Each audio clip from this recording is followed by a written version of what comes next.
my courtesy and respect to Dr. Bart Carrera, to my fellow classmates, magandang hapon po. I am Angeline Ordiniesa from General Santos City. And my topic to discuss is all about classroom assessment techniques. Okay, first let us define what is classroom assessment techniques. Okay, classroom assessment techniques or CATs are quick evaluations of student learning that can be implemented in class to provide information about student learning before students are evaluated on higher stakes graded exams or assignment. In assisting students with learning disabilities can be challenging. Some students, such as those with attention deficit hyperactivity disorder and autism, struggle with testing situations and cannot remain at a task long enough to complete such assessments. It is very true based on my experience na lalong-lalo na yung mga bata po na beginners, so they cannot stay in one place long enough. So we need to modify first their sitting skills and focus, so before we can administer assessment. So as an inclusive education, assessment are very important. So they provide the child with an opportunity to demonstrate knowledge, skills, and understandings.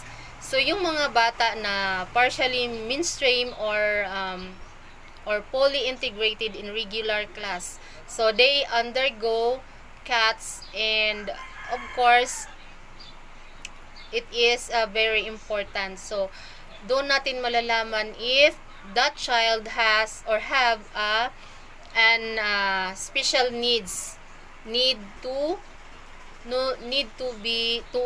address.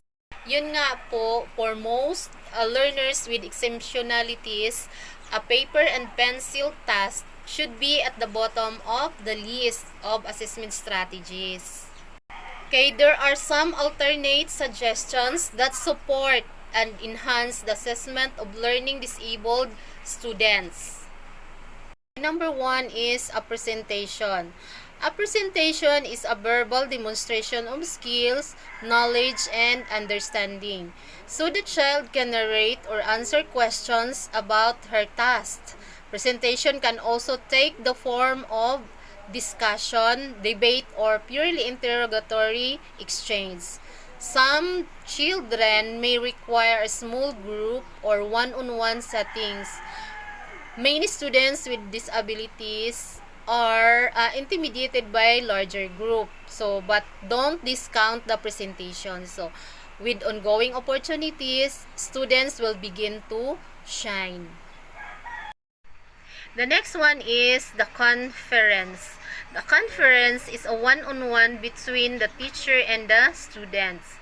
The teacher will prompt and cue the students to determine the level of understanding and knowledge. Again, this takes the pressure away from written tasks. So the conference should be somewhat informal to put the student at ease. The focus should be on the student sharing ideas, reasoning, or explaining a concept. This is an extremely useful form of formative assessment. Number 3 is the interview. Okay, an interview helps a teacher to clarify the level of understanding for a specific purpose, activity, or learning concept. A teacher should have questions in mind to ask the students. A lot can be learned through an interview, but it can be time-consuming. Okay, the difference between conference and interview is that the interview is obsolete.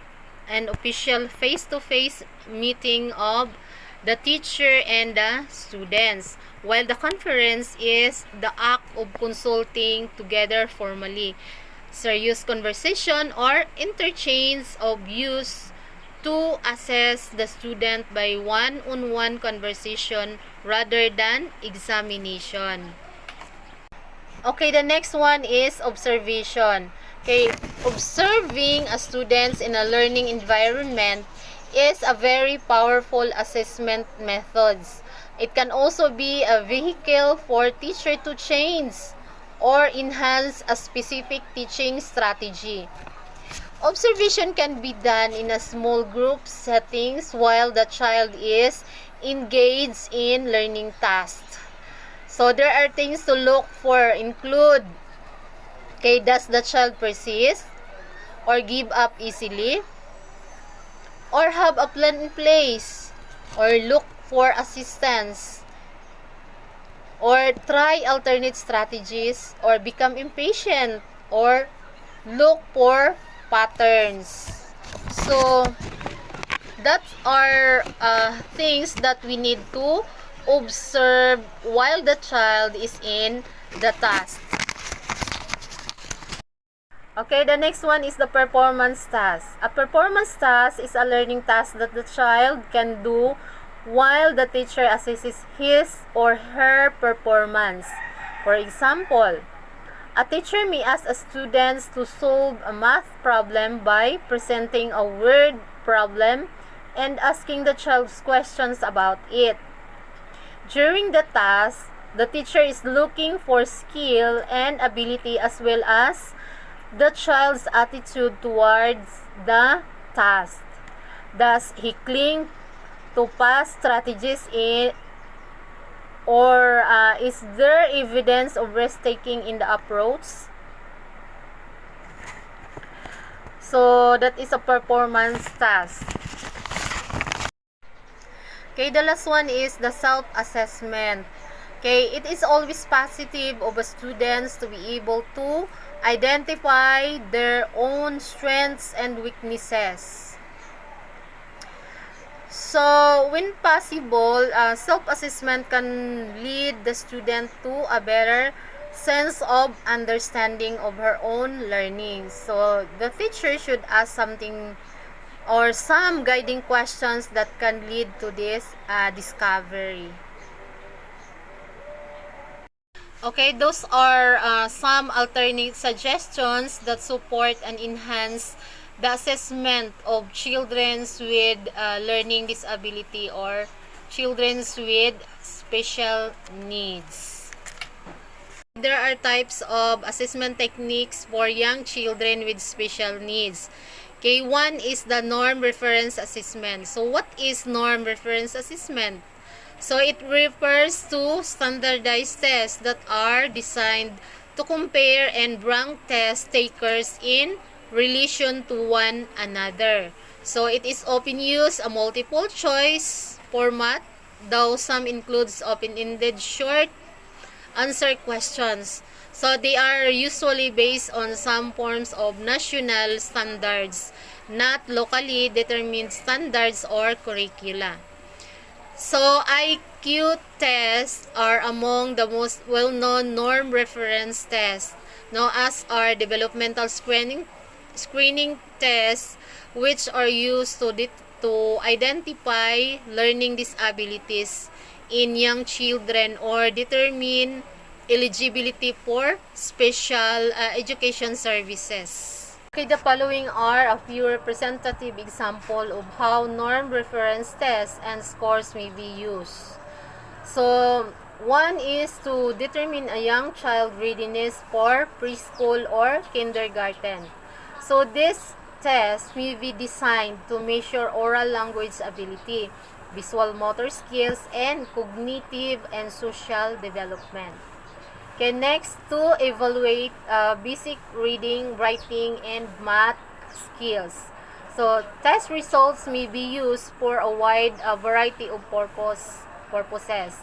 So, such as measuring academic progress, making course assignment, determining readiness for grade promotions, or identifying the needs for additional academic support. The next one is to identify specific learning disabilities such as autism, dyslexia, or non-verbal learning disability, or to determine eligibility for special education services. The next one is to make program eligibility or college admissions decisions. So in this case, norm reference scores are generally evaluated alongside other information about students. So scores on SATs or ACTS exam are common examples. Another type of assessment techniques for young children with special needs is the criterion reference or curriculum-based assessment. So these are designed to measure student performance against a fixed set of predetermined criteria or learning standards. So for example, concise, then written descriptions of what students are expected to know and be able to do at a specific stage of their education. So in elementary and secondary education, criterion reference tests are used to evaluate whether students have learned a specific body of knowledge or acquired a specific skill set. So for example, the curriculum taught in a course, academic program, or content area. If students perform at or above the established expectations, for example, by answering a certain percentage of questions correctly, they will pass the test, meet the expected standards, or be deemed proficient. On a criterion reference test, every student taking the exam could theoretically fail if they don't meet the expected standard. So alternatively, every student could earn the highest possible score. On criterion reference test, it is not only possible but desirable for every student to pass the test or earn a perfect score. So criterion reference tests have been compared to driver's license exams, so which require would be drivers to achieve a minimum passing score to earn a license.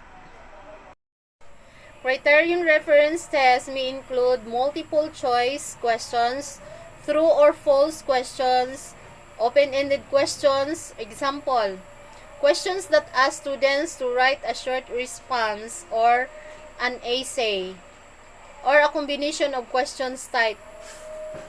So individual teachers may design the test for use in a specific course, or they may be created by teams of experts for large companies that have contracts with State Department of Education. So criterion reference test may be a high-stakes test. So example, tests that are used to make important decisions about students, educators, schools, or districts. So, or they may be low-stakes tests used to measure the academic achievement of individual students, identify learning problems, or inform instructional adjustment. So, well-known examples of criterion reference tests includes Advanced Placement Exam and the National Assessment of Educational Progress. For more understanding about the similarities and differences of norm reference and criterion reference assessment, let us watch the video clip credited from Teaching in Education videos.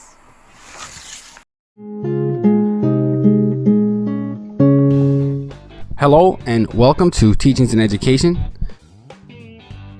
Now let's compare normed reference assessments versus criterion referenced assessments.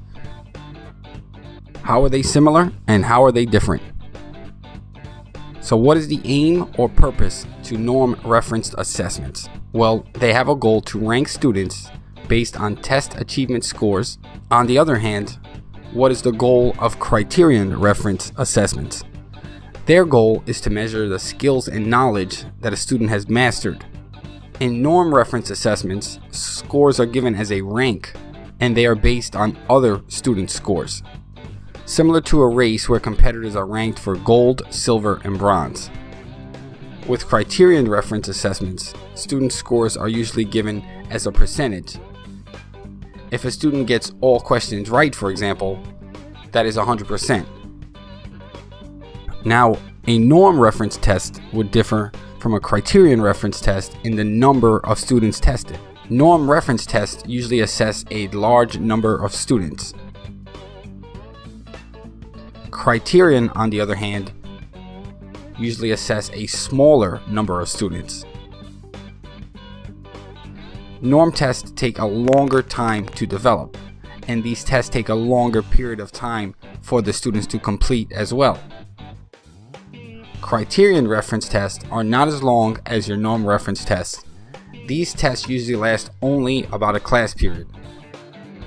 Normed assessments are developed on a larger scale compared to criterion. They're often developed on a state or national level, and criterion reference tests can be developed individually. They are mostly created by the classroom. Another type of assessment techniques for young children with special needs is the adaptive to be handicapped. So, adaptive behaviors assessment are often used in evaluations of students with learning disabilities. So, this test is also used for children with behavioral disorders and physical handicap. So, the test contains 4 sections of skills. So, these are communication, daily living skills, socialization, and motor skills. So, how do we assess adaptive behavior? Okay, adaptive behavior is usually assessed using questionnaires completed by parents, teachers, social workers, students when possible and appropriate, or adult learners. So, adaptive behavior can also be assessed based on observation of the child's actual performance of a specific skills. So, it is not uncommon for students with learning disabilities to require especially designed instruction to learn adaptive behaviors. So, this instruction will focus on helping these students develop planning, organizational skills, and study skills, which are all important adaptive behaviors.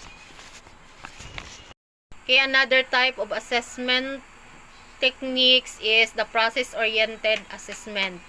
So, when clinicians go beyond the scores and integrate information gained from formal and informal assessment procedures to address why an individual is experiencing difficulty, they are engaging in process-oriented assessment.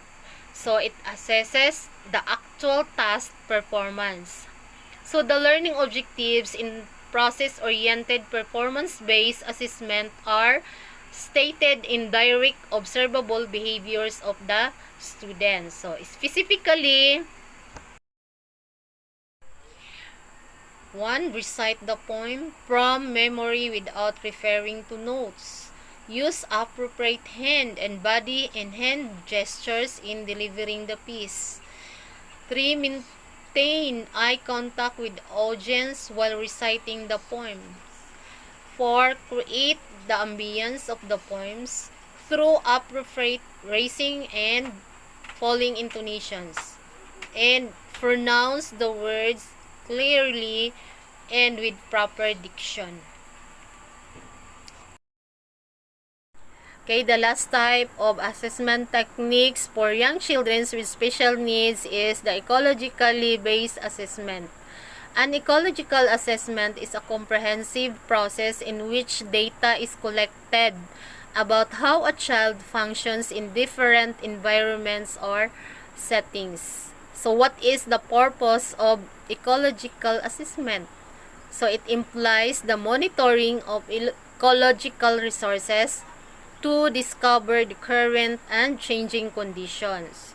So it includes the information about the physical environment, patterns of behaviors and activity, interaction between the authority figure and child, interaction between children, and expectations of the child by parents, teachers, and peers.